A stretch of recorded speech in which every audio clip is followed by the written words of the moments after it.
കറുവ പട്ട പച്ച എടുക്കുന്ന വിധവും കറുവപ്പട്ട ചേർത്ത് ഗരം മസാല ഉണ്ടാക്കുന്ന വീഡിയോയൊക്കെ ഇട്ടിട്ടുണ്ടായിരുന്നു. അപ്പോൾ ഒരാൾ എന്നോട് ചോദിച്ചു, കറുവ മരം കാണിക്കാവോ, ചെടി കാണിക്കാവോ എന്ന്. ചെടിയല്ല, മരമാണ്. നല്ല വളരെ വർഷങ്ങളോളം നീണ്ടു നിൽക്കുന്ന 100 വർഷം നിൽക്കുന്ന മരമാണ് കറുവ. പക്ഷെ പതിയെ വളരുള്ളൂ. ഇതുണ്ടോ, ഇതെൻ്റെ പുറകിൽ നിൽക്കുന്ന ഒരു കവുങ്ങിൻ്റെ വണ്ണം തന്നെ ഇല്ല, അത്രയും വണ്ണമുള്ള ഈ കറുവയ്ക്ക് തന്നെ 33 വർഷത്തെ പ്രായമുണ്ട്. എന്നിട്ട് ഇത്രയും അത് വളർന്നിട്ടുള്ളൂ. അപ്പം ഈ ഞാൻ നിൽക്കുന്ന എൻ്റെ കറുവയുടെ ഫ്രണ്ടിലാണ്. ഈ കറുവ മുറ്റത്തോട് നിൽക്കുന്നത്. ഇതുണ്ടോ, കറുവയുടെ ചോട് കാണാം. അപ്പം അങ്ങനെ കറുവയെ അറിയാൻ പാടില്ലാത്തവർക്ക് വേണ്ടി, അല്ല കറുവ ഈ മരം ഏതാണെന്ന് അറിയാൻ ആഗ്രഹിക്കുന്നവർക്ക് വേണ്ടിയിട്ട് ഞാൻ ഈ വീഡിയോ ഇടുകയാണ്. കറുവയുടെ കൂടുതൽ വിശേഷങ്ങൾ കാണാം എന്നതാണ്.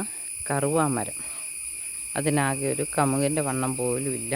അതിൻ്റെ ഒരു ശിഖരം ഇത് ഇങ്ങോട്ട് പോയിരിക്കുന്നു, മറ്റൊരു ശിഖരം നേരെ പോയിരിക്കുന്നു. മൊത്തത്തിൽ ഒന്ന് കാണിക്കാം. ഇതിൻ്റെ ഇലയൊന്നും നിങ്ങൾക്ക് മനസ്സിലാവില്ല. ഒരു 3-4 പൊക്കം അത്രയും കാണുള്ളൂ. അത്രയും ചെറിയ മരമാണ്.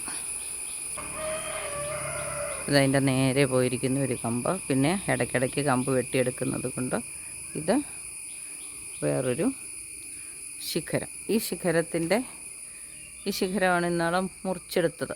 അതിൻ്റെ അപ്പുറത്ത് ഇനി ഈ ശിഖരമാണ് അടുത്തായിട്ട് മുറിക്കുക. ഇത് മുറ്റത്തോട്ട് കിടക്കണം. മുറ്റത്തോട്ട് ഞാൻ ചെന്ന ശിഖരങ്ങളാണ് ആദ്യം വെട്ടിയെടുക്കുന്നത്.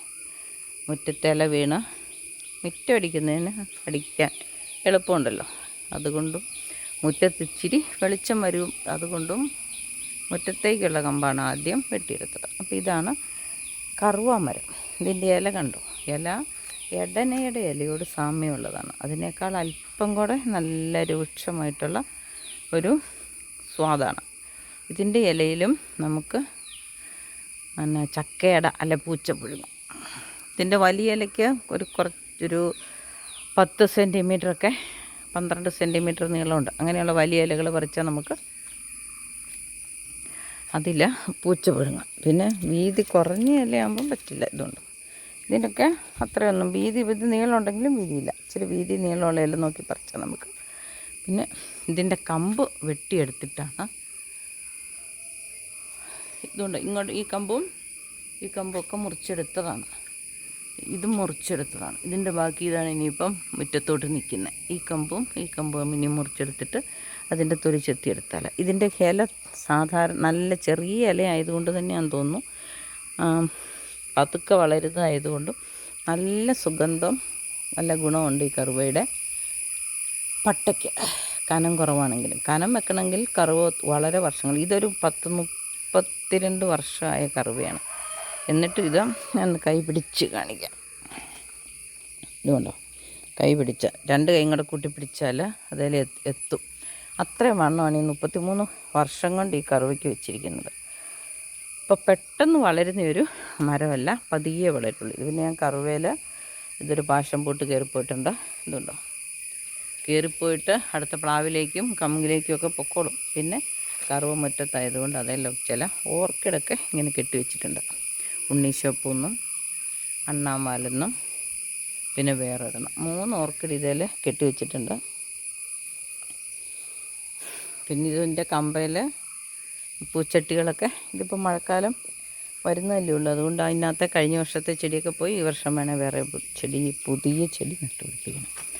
പിന്നെ ഇതിലേക്കൊരു കൊടി, അത് കുരുമുളക് മുളച്ച ഒരു തൈയാണിത്. ഇതുണ്ടോ, ഈ കൂടിനകത്ത് തന്നെ വീണ് മുളച്ചൊരു കുരുമുളക് ചെടിയാണ്. അപ്പോൾ അതിനെ കൊണ്ടുവന്ന് കറുവയോട് ചേർത്ത് വെച്ച് കറുവയെ കയറ്റി വിട്ടൊരു പരീക്ഷണം നടത്താൻ നോക്കണ്ട. എത്ര വർഷം കൊണ്ട് പതിയെ കായ്ക്കുള്ളൂ എന്ന് പറയണം.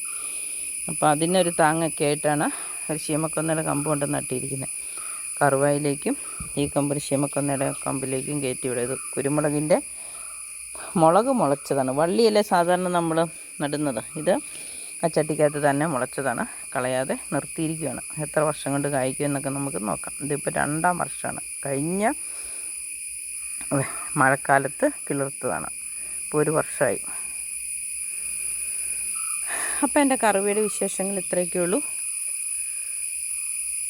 കറുവപ്പട്ടയുടെ വീഡിയോയും കറുവപ്പട്ട ചേർത്ത് ഗരം മസാല ഉണ്ടാക്കുന്ന വീഡിയോയും ഞാൻ ഇട്ടിട്ടുണ്ട്.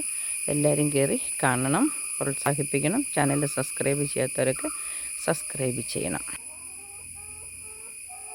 കറുവ ഉണ്ടാകുന്നത്, കറുവ മാവ് പൂക്കുന്ന പോലെ കറുവ ഒറ്റയ സമയത്ത് മൊത്തം പൂക്കുകയോ ചെയ്യുന്നത്. മാവ് പൂക്കുന്ന സമയത്ത് തന്നെയാണ് മൂക്കുന്നത്. കറുവ പൂത്തു എന്ന് പറഞ്ഞൊരു വീഡിയോ ഞാൻ ഇട്ടിട്ടുണ്ടായിരുന്നു.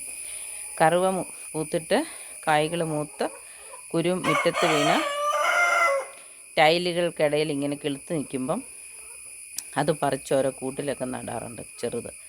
അങ്ങനെ ഒരു വെണ്ടയുടെ ചോട്ടിൽ കഴിഞ്ഞ വർഷം നട്ടയൊരു കറുവയുടെ തൈയാണിത്. അതിൻ്റെ ചോട്ടിൽ വേറെ എന്തോ ഒരു മരം എലഞ്ഞ ഇതൊരെലഞ്ഞും കൂടെ കിളുത്ത് നിൽപ്പുണ്ടാവട്ടെ.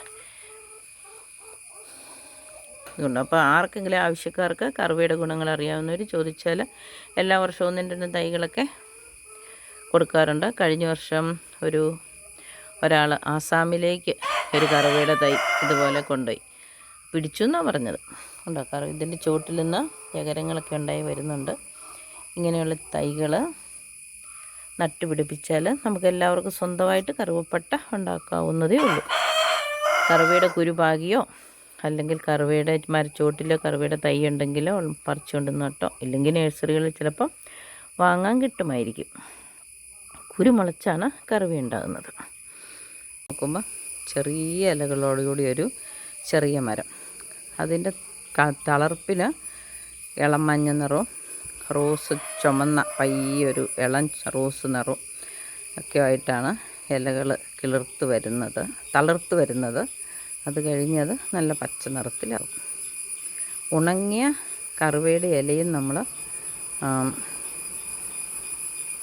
ബിരിയാണിയിലും മന്തിയിലും ഒക്കെ ചേർക്കാറുണ്ട്. ബേ ലീവ്സ് എന്ന് പറഞ്ഞ് കിട്ടുന്ന ഇല കറുവയുടെ ഇലയാണോ എന്ന് എനിക്ക് സംശയമുണ്ട്. കാരണം അതിൻ്റെ ഷേപ്പ് ഇതുപോലെയല്ല. ഇനി വേറെ നാട്ടിലെ കറുവയുടെ ഇലയുടെ പ്രത്യേകതയാണോ എന്നും അറിയില്ല.